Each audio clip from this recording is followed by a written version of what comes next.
ජීවිතය කියන්නේ අහස වගේ හැමදාම වෙනස් වෙන එකක්. සමහර දවස්වලට අපිට හිතා ගන්නවත් බැරි විදිහට අපිව මානසිකව වැටෙනවා. එහෙම වුණාම අපි කොහොමද ආයෙමත් නැගිටින්නේ? තමන්ගේ ජීවිතයේ තියෙන හොඳ පැති ගැන හිතන්න. ඔයා කොච්චර කරදරවල පැටලිලා හිටියත් ඔයාගේ ජීවිතේ හොඳ දේවල් ගොඩක් තියෙනවා. අපි මානසිකව වැටුනම අපිට හැම දෙයකම පේන්නේ නෙගටිව් පැත්ත. ඒක නිසා අපි බලෙන් හරි හිතන්න පටන් ගන්න ඕන අපිට තියෙන හොඳ දේවල් ගැන. ඒ වගේම ජීවිතේ බලන පැත්ත පොඩ්ඩක් වෙනස් කරගන්න. දැන් හිතන්නකෝ ඔයාට සල්ලි නැහැ කියලා, ඔයා සෑහෙන්න අවුලෙන් ඉන්නේ කියලා.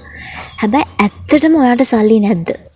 ඔයා මේ වීඩියෝ එක බලනවා කියන්නේ ලෝකයේ 90%ටත් වඩා ඔයා පොසත්. ඉතින් ඒ අයට වඩා ඔයා ඉන්නේ ගොඩක් හොඳ තත්ත්වයක.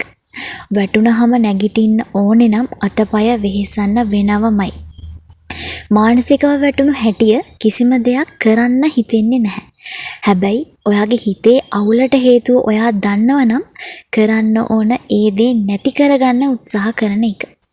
ඔයා සල්ලි නැහැ කියලා අවුල් වෙලා හරියන්නේ නැහැ. කරන්න ඕන එක්ක සල්ලි ඉතුරු කරන්න. එහෙමත් නැත්නම් සල්ලි හොයාගන්න try කරන එක.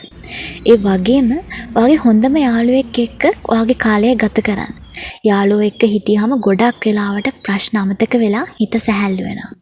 අන්තිමට මතක තියාගන්න ජීවිතේ සතුටට වඩා තියෙන්නේ දුක.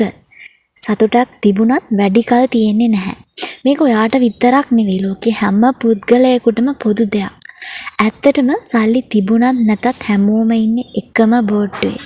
ඉතින් ජීවිතය ගැන හරි විදිහට තේරුම් ගත්තොත් මානසිකව වැටුනහම ආයෙත් ගොඩ එන්න ලේසි. අපි වෙනස් වෙමු. එතකොට ලෝකය ඉබේම වෙනස් වෙයි.